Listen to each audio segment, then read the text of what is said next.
Живущий под кровом Всевышнего под сенью Бога Небесного покоится.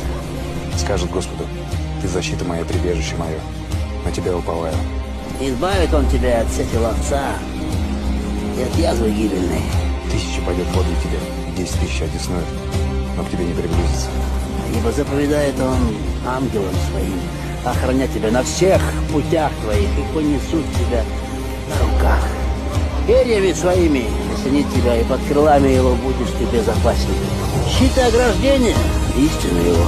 Только смотреть будешь отчаянно своими, и видеть возмездие нечестиво. На аспида и Василиска наступишь, попирать будешь льва и дракона.